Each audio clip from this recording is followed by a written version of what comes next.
Diberkatilah orang yang murah hatinya, karena mereka akan beroleh kemurahan. Wow, enaknya.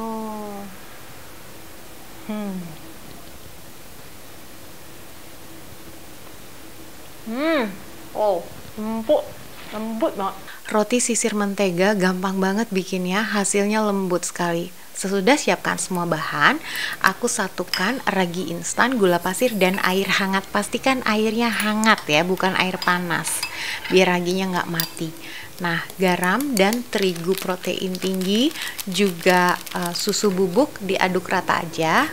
Setelah dia tercampur dengan baik, bisa tambahkan atau tuangkan larutan raginya tadi, terus diaduk dengan sendok saja, atau pakai spatula kayu juga bisa. Tambahkan kental manis. Nah, ini sampai dia benar-benar menyatu ya. Terus bisa tambahkan mentega atau pakai margarin pun bisa. Pastikan mentega atau margarinnya itu terserap dengan baik. Sekitar 1-2 menit kayak gini kira-kira hasilnya. Nah, sekarang kita mau diamkan adonannya. Di mangkok aku olesin dengan minyak, tipis-tipis aja, minyak baru ya. Terus adonannya bisa disimpan, didiamkan di suhu terhangat di ruangan dapur kita.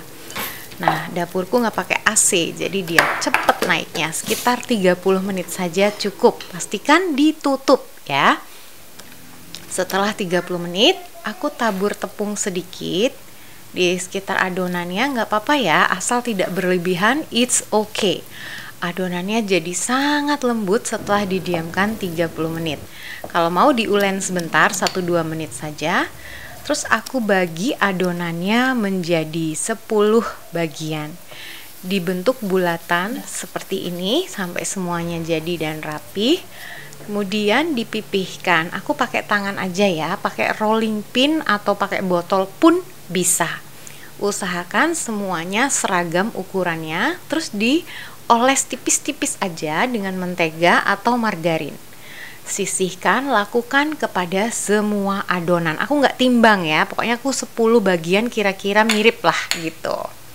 Sekarang aku atur di loyang. Loyangnya udah dioles dengan mentega tipis-tipis aja.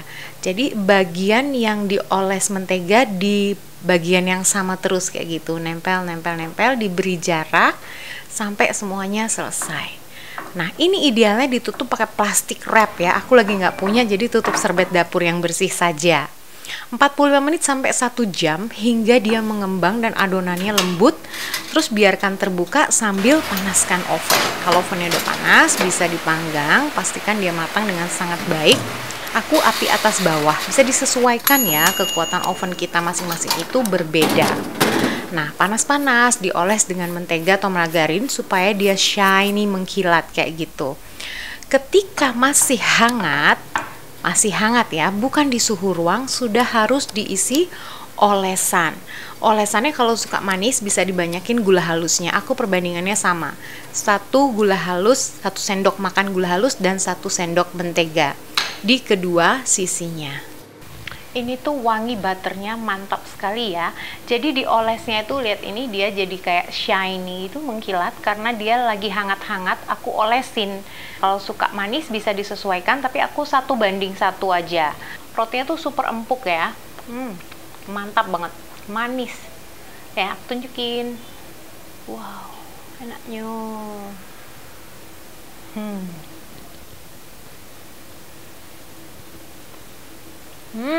Oh, empuk, lembut banget. Ya, enak banget. Nggak harus pakai mentega, pakai margarin pun bisa. Gula halusnya kalau suka manis bisa dibanyakin lagi ya, lebih banyak gulanya daripada mentega atau margarinnya. Ini tuh nggak pakai telur, tapi dia tuh teksturnya lembut banget, padat gitu, tapi lembut. Ini tuh harus dicoba. Jadi teman-teman kalau udah nyobain resep ini, hashtag Dapur Teman Dina di Instagram atau tag aja langsung Dapur Dina. Aku keburu-buru pengen nyobain terus. Oh ya, aku mau cerita teman-teman, hari ini susah dikit ya, lama kita nggak ngobrol. Jadi hari ini aku kan bikin roti sisir ya. Jadi kalau bikin roti itu kan diuleni dulu terus didiamkan. Nah, ketika aku nunggu rotinya itu mengembang kayak gitu, temenku datang.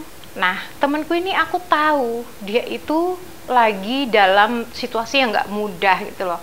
Jadi dari kemarin dia udah cerita, temenku ini dia wirausaha, dia itu usahanya tuh kayak air gitu loh, yang pakai galon-galon kayak gitu. Kemarin itu ada kejadian, jadi mobilnya mogok, sesudah mogok malah as rodanya patah, jadi kayak beruntun kayak gitu. Tapi puji Tuhannya itu tidak terjadi pada saat dia jalan, jadi dia sempet minggirin mobilnya dulu. Yang aku tahu di suasana itu dia sedang tidak mudah sekarang ini, dari kemarin, hari ini dia harus ke bengkel, sibuk sana sini, juga dia ngurusin karena punya customer ya kan, punya langganan kayak gitu. Nah, tapi aku pengen sharing hari ini sesuatu yang aku belajar sendiri. Hari ini dia datang ke sini loh, siang-siang kayak gitu. Wah, keringetan, mungkin udah dari bengkel ngurusin air-airnya juga, dia udah keringetan gitu. Dia ke sini dan bawain kita makan siang. Suasananya tuh hangat sekali, dan dia orangnya sangat penuh sukacita gitu ya, selalu positive thinking kayak gitu. Dan aku sangat terberkati, aku belajar bahwa wow, situasi yang dihadapi itu lagi nggak mudah, tapi instead of dia bisa memikirkan atau dia menggerutu atau mikirin masalahnya, dia memilih untuk malah pergi, malah memberkati kita yang di sini, malah makan siang bareng. Itu luar biasa banget. Bedanya ya, orang yang mengunjungi kita di waktu luangnya atau orang yang sengaja meluangkan waktu untuk mengunjungi kita, itu beda banget. Aku rasain banget tadi tuh, malah kita penuh sukacita. Aku belajar sama dia ya, bahwa wow, tetap semangat, tetap positif, apapun itu, keep moving forward, atau tetap semangat, pasti ada jalan, semuanya tuh pasti udah diselesaikan. Positif sekali, dan malah memberkati kita gitu, menyempatkan loh di waktu yang sangat sibuk. Dan itu bukan kayak regular hari dia biasa delivery air, hari biasa dia smooth gitu loh. Pada saat dia lagi dalam masalah gitu, malah menyempatkan waktunya. Luar biasa. Sisi, makasih banyak ya, makan siangnya, fellowshipnya, dan pelajaran yang berharga buat aku. Segitu aja. Makasih.